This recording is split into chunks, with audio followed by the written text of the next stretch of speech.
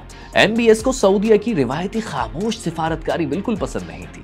वो दोस्ती और दुश्मनी दोनों खुलेआम करना चाहते थे और 2 जनवरी 2016 को नमर को फांसी देकर उन्होंने तेहरान को वाज़ेह पैगाम दे दिया। इधर फांसी हुई, उधर तेहरान में मुजाहिरे शुरू हो गए। आले सऊद की मौत के नारे लगाते हुए हजारों लोग सऊदी सिफारत खाने पर हमला आवर हो गए, खिड़कियां और फर्नीचर तोड़ डाले और इमारत को आग लगा दी। मुख्तसरन समझे वो जिना हाउस वाला हाल कर दिया। सऊदियों के लिए यह नाकाबिले बर्दाश्त था। ईरान के सफीर को मुल्क से निकाल बाहर किया। उधर ईरान ने भी वही जवाब दिया।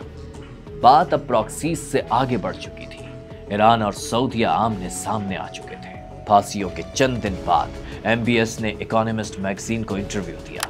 इस इंटरव्यू में उन्होंने मुमलिकत के फ्यूचर प्लान्स के बारे में तफसील से बात की। साथ ही अल-नमर की फांसी का भी दिफा किया और कहा यह एक कानूनी अमल का नतीजा है, हुक्मरान इसमें क्या मदाखलत कर सकते हैं।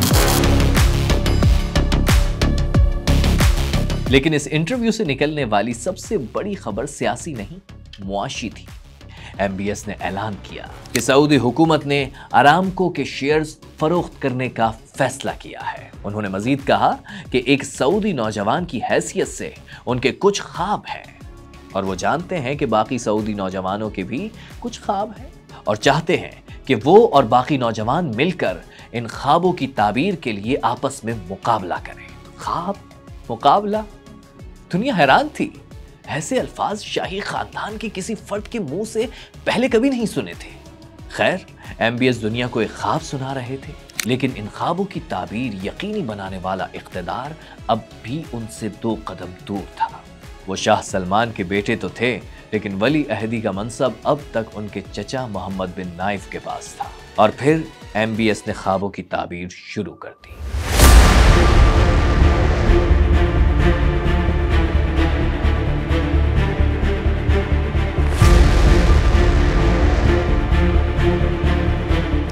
जरा इस वीडियो में नजर आने वाले दोनों लोगों को देखिए। बाएं हाथ पर तो MBS है, लेकिन क्या आप दाएं हाथ पर नजर आने वाले शख्स को जानते हैं?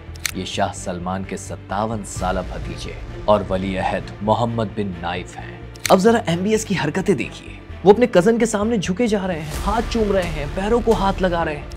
वीडियो देखकर तो लग रहा है जैसे छोटा भाई बड़े भाई से वालेहाना मोहब्बत और अकीदत का इजहार कर रहा हो, मगर ऐसा बिल्कुल नहीं है। जरा मोहम्मद बिन नाइफ के अल्फाज पर गौर कीजिए। मैं आपके हाथ पर बैत करता, हिमायत का ऐलान करता हूँ। अल्लाह आपका हामी और नासिर हो। मैं हर बुरे और अच्छे वक्तों के लिए आपकी हिमायत और बैत का ऐलान करता हूँ। मोहम्मद बिन नाइफ अपने कजन मोहम्मद के हक में दस्तबरदारी का ऐलान कर रहे हैं और ये ऐलान कैमरों के सामने किया या फिर करवाया जा रहा है। ज्यादातर लोगों का ख्याल है कि MBN से MBS तक वली अहदी का ट्रांसफर जोर जबरदस्ती करवाया गया। अब ये जैसे भी हुआ, मगर यही वो मौका था जहां से मोहम्मद बिन सलमान ने बाज़ाब्ता तौर पर सऊदी अरब का इख्तिदार संभाल लिया। वो मोहम्मद बिन सलमान जिन्हें मगरिब में MBS और सऊदिया में मिस्टर एवरीथिंग कहा जाता है। 20 मई 2017 को अमरीकी सदर ट्रंप सऊदी अरब के 3 रोजा दौरे पर रियाद पहुंचे। ओबामा को ठंड कराने वाले शाह सलमान ट्रंप के लिए एयरपोर्ट पर रेड कारपेट बिछाए खड़े नजर आए। ट्रंप को किसी 5 स्टार होटल में नहीं, बल्कि शाह सलमान के जाती महल में ठहराया गया। मगर ये वन साइडेड लव अफेयर नहीं था। ट्रंप ने भी एज प्रेसिडेंट पहले सरकारी दौरे के लिए सऊदी अरब का इंतखाब करके और फिर हाथ में तलवार उठाए सऊदी लीडर्स के साथ नाचते हुए दुनिया को साफ पैगाम दे दिया था कि यह दौरा सिफारती के साथ साथ जाती नौयत का भी है। और इस जाती ताल्लुक की वजह थी ट्रंप के दामाद जैरेड कुशनर की MBS से दोस्ती। खैर, कुशनर का जिक्र फिर कभी करेंगे। सऊदिया और अमरीकी ताल्लुकात की बर्फ मई की गर्मी में पिघल चुकी थी और अब आले सऊद और आले ट्रंप के दरमियान गर्मजोशी का दरिया ठाटे मार रहा था। ट्रंप के इस दौरे पर उनसे मुलाकात के लिए सऊदिया के पड़ोसी भी रियाद पहुंचे हुए थे और उनमें कतर के अमीर तमीम बिन सानी भी मौजूद थे। उनकी ट्रंप के साथ मीटिंग भी करवाई गई, लेकिन उनके वजीर खारजा के साथ एक अजीब वाकया पेश आया। वो बताते हैं कि जब वो अमरीकी वजीर टिलरसन के साथ अरेंज किए गए लंच में पहुंचे तो उन्हें अमरीकी और सऊदी वज़राए खारजा से बहुत दूर किचन के दरवाजे के पास बिठा दिया गया। ये रवैया सिफारती आदाब के बिल्कुल खिलाफ था। वो हैरान था कि ऐसा क्यों हुआ, लेकिन फिर 2 दिन बाद उनकी हैरानी दूर हो गई। 23 मई 2017 कतर की सरकारी न्यूज एजेंसी की वेबसाइट और सोशल मीडिया की अकाउंट्स पर एक खबर शाया हुई। खबर का उन्वान था अमीर कतर का नेशनल गार्ड की ग्रेजुएशन तकरीब से खिताब। वैसे तो अमीर कतर हर साल ग्रेजुएशन में शिरकत करते थे, लेकिन इस बार वहां से आने वाली खबर ने सबको हैरान कर दिया। 36 साला नौजवान अमीर ने अपने खिताब में पड़ोसी सऊदी और पुराने दोस्त अमेरिका की धज्जियां उड़ा दी। उन्होंने कहा कि कतर में मौजूद यूएस बेस इलाके में फौजी असर रखने का अमेरिका का वाहिद मौका है। बात यहीं खत्म नहीं हुई। उन्होंने ये भी कहा कि कतर और ट्रंप इंतजामिया के दरमियान ताल्लुकात कशीदा हैं और उनका ख्याल है कि ट्रंप की कानूनी मुश्किलात उनका व्हाइट हाउस में कयाम मुख्तसर कर सकती हैं। ट्रंप जैसे लावाबाली और जज्बाती सदर पर ऐसे बराह रास्त हमले, और वो कतर जैसी मुन्नी सी रियासत के सरबराह की जानिब से, दुनिया हैरान थी। चपिद्दी का शोरबा। मगर इस खबर से सिर्फ दुनिया नहीं, अमीर कतर खुद भी हैरान थे, क्योंकि उन्होंने इस बार नेशनल गार्ड की ग्रेजुएशन से कोई खिताब ही नहीं किया था। आधे घंटे के अंदर अंदर खबर को तमाम कतरी मीडिया से हटवा दिया गया और ऑफिशियल बयान जारी किया गया कि यह खबर हैकर्स की कार्रवाई थी और अमीर कतर ने कहीं ऐसा कोई खिताब किया ही नहीं। और इस बात की गवाही ग्रेजुएशन तकरीब में मौजूद दर्जनों गैर मुल्की डिप्लोमेट्स भी दे रहे थे। लेकिन कार्रवाई करने वाले कार्रवाई कर चुके थे। पूरी गेम पहले से सेट थी। खबर डिलीट करने और तरदीद करने के बावजूद चंद ही मिनटों में सऊदी और इमाराती मीडिया ने आसमान सर पर उठा लिया। एक सऊदी अखबार ने हेडलाइन लगाई, कतरी अमीर का पड़ोसियों पर ईरानी खंजर से वार। मीडिया वॉर का आगाज हो गया। लेकिन इस महाज पर कतर को शिकस्त देना मुश्किल था और बिलाखिर 5 जून को सऊदिया, यूएई, बहरीन और मिस्र ने कतर से तमाम सिफारती ताल्लुकात खत्म करने का ऐलान कर दिया।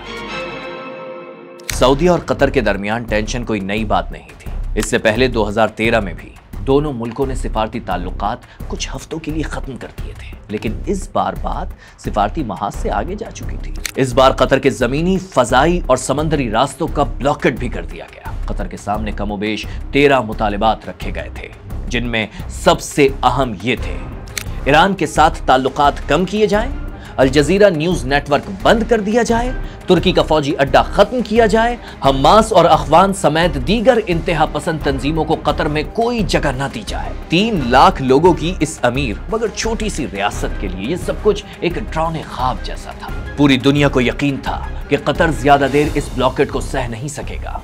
एमबीएस ने बयान दिया, कतर को पीछे तो हटना पड़ेगा। अब ये उन पर डिपेंड करता है कि वो कितनी जल्दी सीखते हैं। लेकिन फिर इस छोटे से मुल्क ने एक ऐसा काम किया जिसकी किसी को उम्मीद नहीं थी। 13 में से एक भी डिमांड नहीं मानी, बल्कि दुनिया के सबसे बड़े sporting event football world cup की तैयारियां और जोरों शोर से शुरू कर दी। और फिर तकरीबन 3.5 साल बाद सऊदी अरब और उसके इत्तेहादियों को अपना थूका हुआ चाटना पड़ा।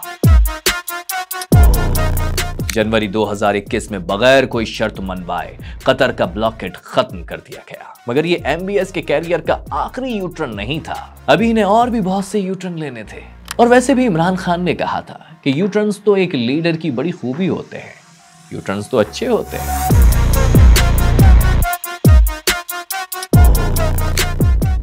17 सितंबर 2017 का दिन था। अमरीकी सहाफी बेन हेबर्ट अपने रियाज होटल की लॉबी में बैठे थे कि उन्हें एक टेक्स्ट मौसूल हुआ, make sure you are around a computer, TV, Twitter after 9:30 PM tonight. यह मैसेज एक करीबी दोस्त ने भेजा था। बेन खबर की खोज में बेचैन हो गए। फौरन पूछा, can you give me a hint? जवाब आया, all I know is that something is up, could be anything. Ban के दिमाग में बहुत से खदशात उठने लगे, लेकिन बिल आखिर उनका दिमाग 2 चीजों पर जाकर अटक गया। या तो शाह सलमान अपने बेटे मोहम्मद के हक में दस्तबरदार होने का ऐलान करने वाले हैं, या फिर सऊदी अरब में खवातीन की ड्राइविंग पर पाबंदी खत्म होने वाली है। बैन ने जल्दी जल्दी दोनों इवेंट से मुतालिक छोटी छोटी खबरें पहले से तैयार कर ली, ताकि न्यूज ब्रेक होने की सूरत में वो सबसे पहले अपने इदारे को तफसीलात भेज सके। फिर जैसे ही 9:30 बजे तो सरकारी सऊदी न्यूज चैनल पर एक खबर ब्रेक हुई। जून 2018 से खवातीन की ड्राइविंग पर पाबंदी खत्म करने का ऐलान हो गया। आप समझ रहे होंगे इस इजाजत का मकसद लाखों सऊदी खवातीन के दिल जीतना या फिर वुमेन एम्पावरमेंट होगा। शायद वो भी हो, लेकिन सबसे बड़ा मकसद उन बैनुल अक़वामी सरमायाकारों और मीडिया के नुमाइंदों की नजर में इमेज बिल्डिंग करना था, जो अगले चंद हफ्तों में होने वाली फ्यूचर इन्वेस्टमेंट इनिशिएटिव कॉन्फ्रेंस में शिरकत के लिए रियाद आने वाले थे। और फिर वो दिन आ गया। रिट्ज कार्ल्टन होटल के साथ ही बने कन्वेंशन सेंटर में हजारों लोग जमा थे और सबकी नजरें स्टेज पर बैठे मोहम्मद बिन सलमान पर थी। एमबीएस स्टेज पर आए और $500 बिलियन से बनने वाले न्योम प्रोजेक्ट का ऐलान कर दिया। उन्होंने जेब से 2 फोन निकाले, एक पुराने जमाने वाला नोकिया और दूसरा लेटेस्ट आईफोन। यही फर्क आज की दुनिया और न्योम में होगा। न्योम लातीनी लफ्ज न्यू यानी नया और अरबी लफ्ज मुस्तकबिल के मीम को जोड़कर बनाया गया था, यानी नया मुस्तकबिल।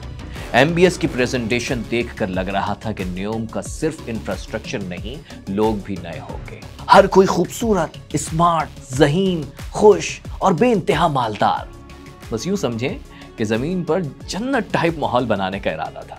एमबीएस की दावत पर पहली बार सऊदी आने वाले लोग तो अंगश बदंदान थे, लेकिन सल्तनत के मामलात पर नजर रखने वाले पुराने तज्जियाकार जानते थे कि तख्त पर बैठने वाला हर नया बादशाह अपने साथ कुछ नए ख्वाब भी लाता है, जिनमें से अक्सर कभी पूरे नहीं हो पाते। अभी 10 साल पहले ही शाह अब्दुल्ला ने मईशत उठाने और बैरूनी सरमायाकारों की आसानी के लिए 6 इकोनॉमिक सिटीज बनाने का ऐलान किया था। सवालात सबके जहनों में थे, मगर फिर इस सरमायाकारी कॉन्फ्रेंस के दौरान एमबीएस ने एक सियासी ऐलान भी कर दिया। एक ऐसा ऐलान जिसने रियाद से लेकर वॉशिंगटन तक सबको हैरान कर दिया। हम अगले 30 साल किसी इंतहा पसंद नजरिए को डील करते हुए जाया नहीं करेंगे। इंतहा पसंदी का खात्मा आज और अभी होगा। हम हमेशा से ऐसे नहीं थे, हमें मॉडरेट इस्लाम की तरफ वापस जाना होगा। ऐसा इस्लाम जिसमें दुनिया के तमाम लोगों के लिए गुंजाइश हो, चाहे उनका ताल्लुक किसी भी मजहब या कल्चर से हो। जहां मगरिबी मीडिया ने इसे इनकलाबी ऐलान करार दिया, वहीं पाकिस्तान समेत दुनिया भर के हजारों सऊदी फंडेड मदारिस में बैठे असातिज़ा और स्टूडेंट्स परेशान थे। अगर वहाबीइज्म का प्रोजेक्ट बंद हो गया तो उनका क्या होगा?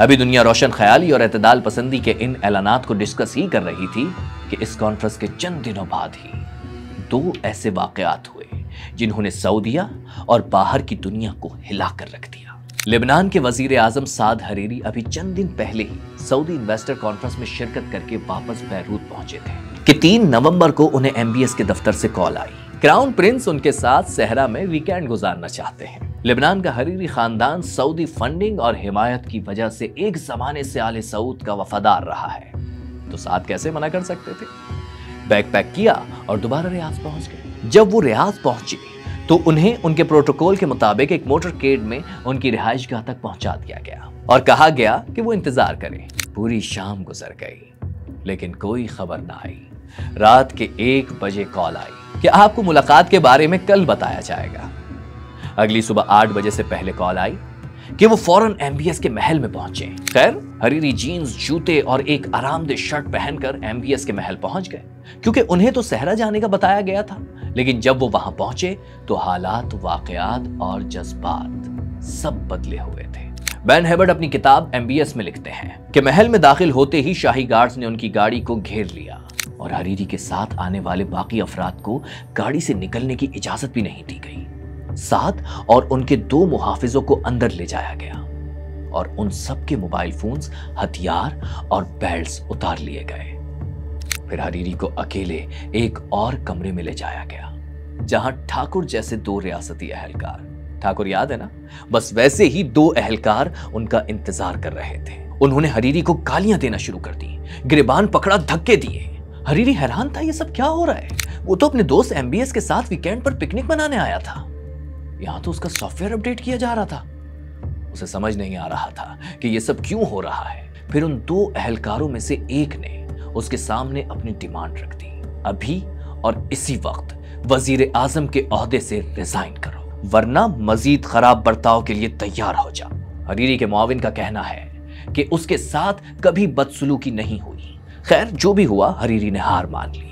लेकिन वजीर आजम ट्रैक सूट में इस्तीफा देता तो और सवालात खड़े होते। इसलिए उनके साथ आने वाले एक शख्स को घर भेजा गया ताकि उनका कोई सूट लाया जाए। हरीरी के हाथ में एक पर्चा दिया गया जिसमें एक स्टेटमेंट लिखा हुआ था, बिल्कुल वैसे ही जैसे पीटीआई वाले 9 मई के बाद नेशनल प्रेस क्लब में पढ़ रहे थे। और फिर 4 नवंबर 2017 की दोपहर को वो अचानक लिबनानी झंडे के साथ एक मेज पर बैठे हुए टेलीविजन पर नमूदार हुए और तकरीर पढ़ना शुरू की। तकरीर में ईरान और हिजबुल्लाह को निशाना बनाया गया। उन्होंने ऐलान किया कि ईरान की तमाम साजिशें नाकाम होंगी, अरब दुनिया उठेगी और उन हाथों को काट डालेगी जो उसे नुकसान पहुंचाने में लगे हैं। और फिर उन्होंने अजीम तर कौमी मफाद में अपने ओहदे से मुस्ताफी होने का ऐलान कर दिया। उनके पार्टी के लोग इसलिए हैरान थे कि आज से पहले साद ने कभी इस तरह की जबान ईरान और हिजबुल्लाह के खिलाफ इस्तेमाल नहीं की थी। और पूरी दुनिया इसलिए हैरान थी कि लेबनान का वजीर आजम रियाद में बैठकर क्यों मुस्ताफी हो रहा है। लेकिन एमबीएस को इस बात की कोई परवाह नहीं थी कि कोई क्या कह रहा है। He had a plan and he was going to do anything to execute it. और एमबीएस का अगला निशाना पड़ोसी नहीं, अपने ही घर के लोग थे। Saudi Arabia's young crown prince arresting hundreds of his own cousins and crackdown on corruption. 11 princes and nearly 40 current or former officials detained, reportedly being held at the lavish Ritz-Carlton. 4 नवंबर 2017 का दिन था। वलीद बिन तलाल समेत दर्जनों शहजादों और सैकड़ों कारोबारी शख्सियात को कॉल्स मौसूल हुई। उन्हें बताया गया कि शाह सलमान और वली अहद मोहम्मद बिन सलमान कुछ कारोबारी मामलात के सिलसिले में उनसे रियाद के होटल रिट्ज कार्ल्टन में मिलना चाहते हैं। बादशाह का बुलावा था, कोई कैसे इनकार कर सकता था। सब फट से पहुंच गए, मगर फिर जो हुआ वो शायद इससे पहले तारीख में कभी नहीं हुआ था। जैसे ही वो वहां पहुंचे तो उनके मोबाइल फोन्स उनसे ले लिए गए, आंखों पर पट्टियां बांध दी गई और होटल के 5 स्टार कमरों में बंद कर दिया गया। उन पर इल्जाम तो रियासत के वसाइल के नाजायज इस्तेमाल या फिर करप्शन का लगाया गया, मगर हर कोई जानता था कि असल मकसद इन तमाम ताकतवर शहजादों को सीधा करना था। उन्हें बताना था कि MBS is the new boss in town और उसके साथ कोई गड़बड़ बर्दाश्त नहीं होगी। एमबीएस के सारे काम ही निराले होते हैं। शहजादों के लिए जेल भी बनाई तो 5 स्टार।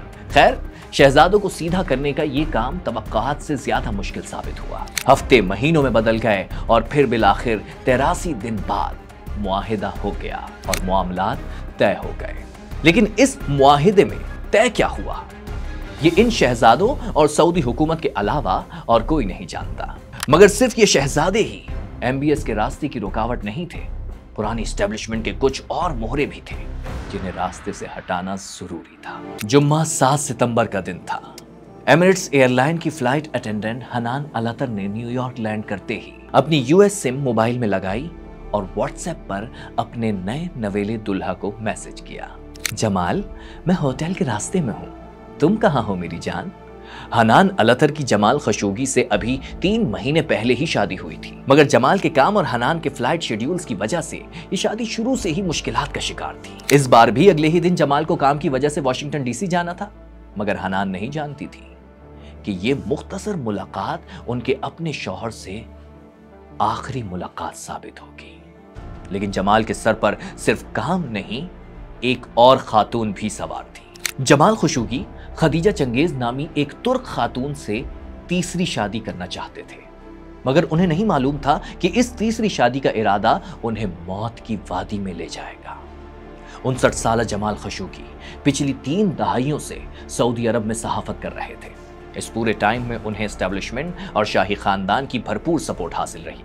यही वजह थी कि उन्होंने अलकायदा और उसामा बिन लादेन से मुताल्लिक ऐसी खबरें भी ब्रेक की जिनका कोई आम सऊदी सहाफी सोच भी नहीं सकता था। लेकिन 2017 में वली अहद बनने वाले एमबीएस एक नया सऊदिया देखना चाहते थे और इस नए सऊदिया में पुरानी एस्टेब्लिशमेंट और उनके दोस्तों की कोई जगह नहीं थी। और मोहम्मद बिन सलमान के करीबी साथी सऊदुल कहतानी ने यह पैगाम वाज़े अल्फाज में जमाल तक पहुंचा दिया। अब से उनके ट्वीट करने, लिखने और मीडिया से बात करने पर मुकम्मल पाबंदी होगी। चंद ही हफ्तों में दहाइयों का वफादार गद्दार बन गया। कुछ सुना सुना लग रहा है ना? एस्टेब्लिशमेंट हर जगह की एक जैसी होती है बॉस। पाबंदियों से तंग आकर जमाल खशोगी इसी साल सऊदिया से अमेरिका शिफ्ट हो गए। वो वॉशिंगटन पोस्ट के लिए कॉलम लिखने लगे। उनके कॉलम नाराज मगर खामोश पुरानी सऊदी एस्टेब्लिशमेंट की आवाज बन गए और इन तमाम कॉलम्स का निशाना थे नौजवान वली अहद मोहम्मद बिन सलमान। याद है हमने आपको वीडियो के शुरू में अमेज़न के मालिक जेफ बेजोस का फोन हैक होने की कहानी सुनाई थी और साथ ही ये भी कहा था कि इसका तफसीली रीजन हम आपको आगे चलकर बताएंगे। अगर आपको याद है तो ठीक, वरना आगे बढ़ने से पहले वीडियो के शुरू के 3 मिनट दोबारा देख लीजिए। तो किस्सा कुछ यूं है कि 1877 में शुरू होने वाला वॉशिंगटन पोस्ट डिजिटल मीडिया की आमद के बाद सख्त माली मुश्किलात का शिकार था। अखबार के मालिकान नुकसान करके थक चुके थे और बेजोस अमेज़न से कमा कर फिर क्या था, 136 साल पुरानी पब्लिकेशन का $250 मिलियन में सौदा हो गया।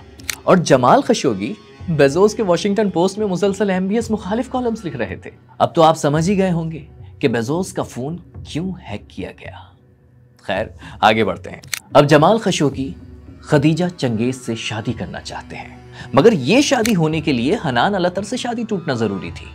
खशोगी ने 10 साल पुरानी दोस्त और चंद माह पुरानी बीवी को तलाक दे दी। इस तलाक का बाज़ाब्ता सर्टिफिकेट हासिल करने के लिए वो 28 सितंबर को इस्तांबुल सऊदी कॉन्सुलेट गए, मगर उन्हें बताया गया उनका डॉक्यूमेंट इस वक्त तैयार नहीं है, 2 अक्टूबर को आ जाएं, डॉक्यूमेंट मिल जाएगा। सीसीटीवी के मुताबिक 2 अक्टूबर को 1:14 पर जमाल खशोगी सऊदी कॉन्सुलेट में दाखिल हुए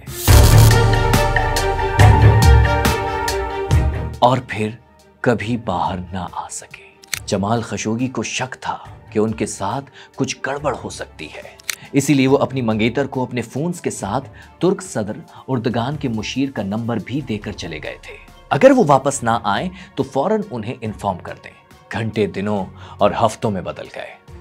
अमेरिका से लेकर ऑस्ट्रेलिया तक सारी दुनिया में शोर मच गया। खशोगी कहाँ गया? Jamal Khashoggi's loved ones want some form of closure. The execution of Jamal Khashoggi. The killing of Jamal Khashoggi was a premeditated murder. और फिर तुर्क इंटेलिजेंस ने कॉन्सुलेट के अंदर की खुफिया रिकॉर्डिंग्स मीडिया को लीक करना शुरू कर दी। जो गुफ्तगू सामने आई वो खौफनाक थी। क्या कुर्बानी का जानवर आ गया? हाँ आ गया। यार ये बॉडी तो बहुत भारी है, इसके टुकड़े करने पड़ेंगे। अब शुतुरमुर्ग की तरह रेत में मुंह छुपाने का कोई फायदा नहीं था। Did you order the murder of Jamal Khashoggi? 3 हफ्ते तक नाना करने के बाद बिलाखिर सऊदी सरकार को मानना पड़ा कि जमाल खशोगी को कॉन्सुलेट में कत्ल कर दिया गया है। 2 अक्टूबर को जमाल खशोगी की आमद से चंद घंटे पहले 3 मुख्तलिफ फ्लाइटों से 15 मेंबरान की किलिंग टीम इस्तांबुल पहुंच गई थी। इनमें से ज्यादातर का ताल्लुक मोहम्मद बिन सलमान के स्पेशल प्रोटेक्शन यूनिट से था। और फिर 2 अक्टूबर को जमाल खशोगी के कत्ल के चंद ही घंटों बाद वो 15 के 15 अफराद तुर्की की सरजमीन छोड़ चुके थे। सब हैरान थे। किसी ने पूछा कोई इतना जालिम कैसे हो सकता है, तो कोई बोला कोई इतना बेवकूफ कैसे हो सकता है। जून 2017 से अपनी गुड पब्लिसिटी पर करोड़ों डॉलर खर्च करने वाले मोहम्मद बिन सलमान का इमेज 3 हफ्तों में तबाह हो गया। मॉडर्नाइजेशन, रिफॉर्म और तब्दीली के सब नारे खशोगी के जिस्म पर चलने वाले चेन सॉ के शोर में दब के रह गए।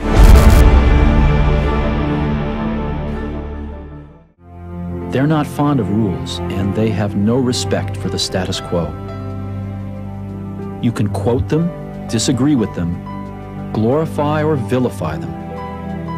About the only thing you can't do is ignore them, because they change things.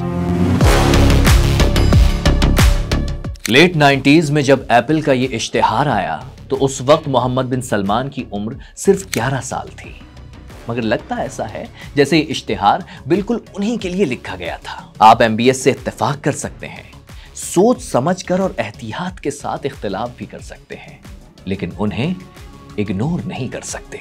George Bernard Shaw ने कहा था, जो अपना दिमाग नहीं बदलते वो कुछ नहीं बदलते। एमबीएस आजकल इसी पॉलिसी पर अमल पैरा है। पिछले 8 सालों में एमबीएस ने बहुत सी खतरनाक गलतियां की, लेकिन अब वो अपनी गलतियों से सीखना जान चुके हैं।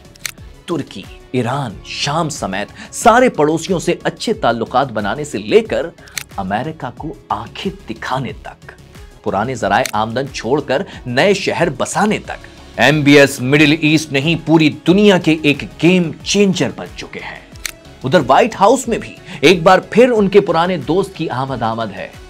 तो एक बात तो पक्की है, 2025 का MBS 2017 के MBS से ना सिर्फ कहीं ज्यादा मैच्योर बल्कि पावरफुल भी होगा।